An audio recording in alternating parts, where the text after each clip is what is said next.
ये रहा आपका भाषण का हिंदी में आधुनिक और भावनात्मक अनुवाद। जब मेरी शादी हुई, मेरी उम्र सिर्फ 18 साल थी।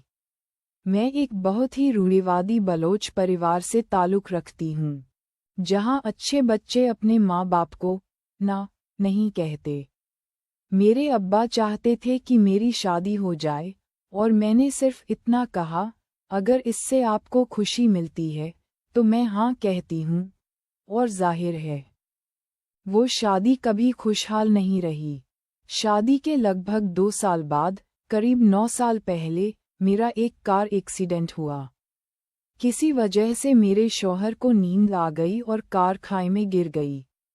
उन्होंने छलांग लगाकर खुद को बचा लिया। मैं उनके लिए खुश हूँ, लेकिन मैं कार के अंदर रह गई और मुझे बहुत गंभीर चोटें आईं। चोटों की लिस्ट कुछ लंबी है। मेरे दाहिने हाथ की हड्डियां, रेडियस और अल्ना, टूट गईं। कलाई टूट गई। कंधे और कॉलर बोन की हड्डियां टूट गईं। पूरा रिबकेज टूट गया। लेकिन वो चोट जिसने मेरी जिंदगी पूरी तरह से बदल दी, वो थी मेरी रीढ़ की हड्डी की चोट। बहुत लोग मुझे बचाने आए।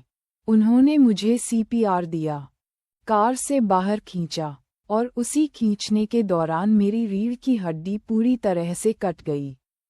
अस्पताल में वो 2.5 महीने बहुत डरावने थे। मैं पूरी तरह से टूट चुकी थी। एक दिन एक डॉक्टर आया और उसने कहा, सुना है कि तुम एक आर्टिस्ट बनना चाहती थी लेकिन हाउसवाइफ बन गई। बुरी खबर है, तुम अब कभी पेंटिंग नहीं कर सकोगी। अगले दिन एक और डॉक्टर ने कहा, तुम कभी चल नहीं सकोगी। मैंने गहरी सांस ली और कहा, ठीक है। फिर तीसरे दिन एक डॉक्टर ने कहा, तुम कभी माँ नहीं बन सकोगी। उस दिन मैं टूट गई। खुद से सवाल किया, मैं जिंदा क्यों हूँ? फिर एक दिन मैंने अपने भाइयों से कहा, मुझे अपने इस टूटे हुए हाथ की परवाह नहीं। मैं इन सफ़ेद दीवारों और अस्पताल के कपड़ों से थक गई हूँ। मुझे रंग लाकर दो, छोटा सा कैनवस दो, मुझे पेंट करना है। और मेरी पहली पेंटिंग मैंने अपनी मौत के बिस्तर पर की। कितना अद्भुत थेरेपी था वो। बिना कुछ बोले मैं अपने दिल की बात कह पाए। लोग आते और कहते, क्या खूबसूरत पेंटिंग है, कितने रंग हैं। लेकिन उस दर्द को सिर्फ मैं समझ पाती थी। उसी दिन मैंने तय किया, अब मैं अपनी जिंदगी अपने लिए जीऊंगी। मैं किसी की परफेक्ट बनने की कोशिश नहीं करूंगी। मैं हर पल को अपने लिए परफेक्ट बनाऊंगी। मैं अपने डर से लड़ूंगी। मैंने अपने डर लिखे, एक एक करके उन्हें हराने का फैसला किया। मेरा सबसे बड़ा डर था तलाक। लेकिन जब मैंने समझा कि ये सिर्फ एक डर है, मैंने खुद को आज़ाद कर दिया, और उसे भी। मैं इतनी मजबूत बन गई कि जब पता चला कि वो दोबारा शादी कर रहा है, मैंने उसे मैसेज किया, मैं बहुत खुश हूँ तुम्हारे लिए, तुम्हें दुआएं देती हूँ। और आज भी वो जानता है कि मैं उसके लिए दुआ करती हूँ। दूसरा डर था, मैं माँ नहीं बन पाऊंगी। ये बहुत तकलीफदेह था। लेकिन फिर सोचा, दुनिया में कितने बच्चे हैं जिन्हें सिर्फ अपनापन चाहिए, तो रोने का क्या फ़ायदा? जाकर किसी एक को अपनाओ। मैंने अलग अलग ऑर्गेनाइजेशन और अनाथालयों में नाम दिया। और 2 साल बाद एक कॉल आया, एक छोटे से शहर से, क्या आप मुनीबा मज़ारी हैं? हमारे पास एक बच्चा है, क्या आप उसे गोद लेना चाहेंगी? मुझे लगा जैसे लेबर पेन हो रहा हो। मैंने कहा, हाँ, मैं आ रही हूँ उसे घर ले जाने। वो बच्चा तब सिर्फ 2 दिन का था, और आज वो 6 साल का है। जब आप व्हीलचेयर पर होते हैं, सबसे दर्दनाक बात क्या होती है? लोगों को लगता है कि आप अब स्वीकार किए जाने लायक नहीं रहे, क्योंकि हम एक परफेक्ट दुनिया में इम्परफेक्ट लोग होते हैं।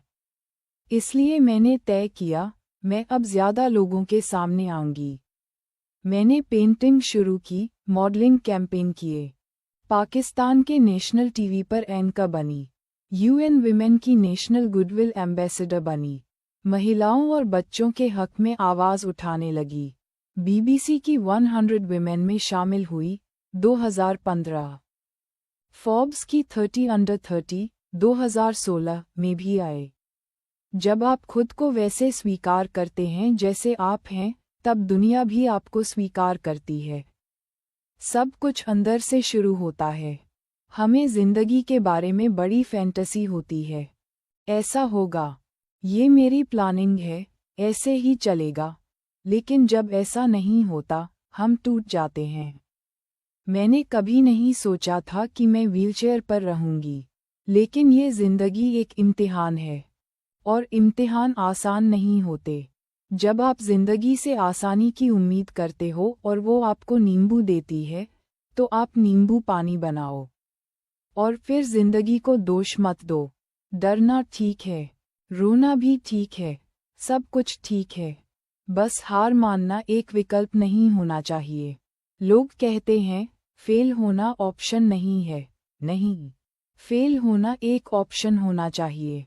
क्योंकि जब आप गिरते हो, तभी उठते हो, फिर गिरते हो, फिर उठते हो, यही जिंदगी है। हर सांस का जश्न मनाओ। जिंदगी को पूरी तरह जियो। मरने से पहले मत मरो। असल खुशी शुक्रगुजारी में है।